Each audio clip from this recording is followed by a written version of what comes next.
السلام علیکم ورحمۃ اللہ وبرکاتہ۔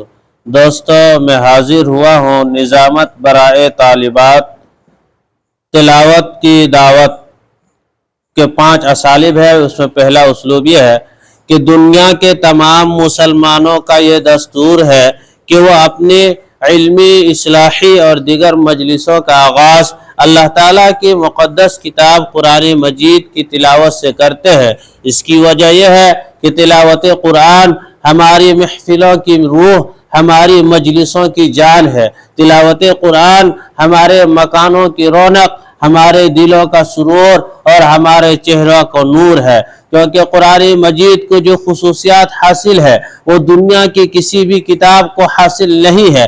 اس کی سب سے بڑی خصوصیت یہ ہے کہ اس کا نازل کرنے والا اللہ ہے، جو صادق و برحق ہے اور اس حسین دنیا کا پالنہار ہے، اور جس شخصیت پر قرآن کا نزول ہوا ہے وہ تمام مخلوقات میں سب سے افضل و مکرم ہے۔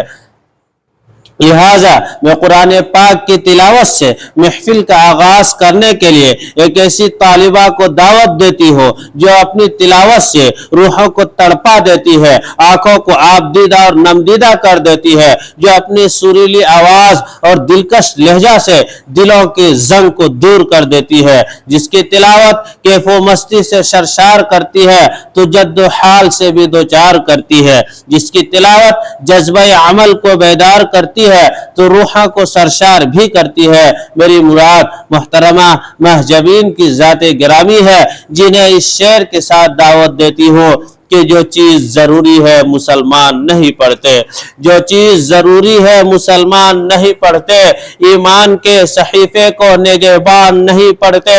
یہ کیسے مسلمان ہیں جو صبح سویرے اخبار تو پڑھ لیتے ہیں، قرآن نہیں پڑھتے۔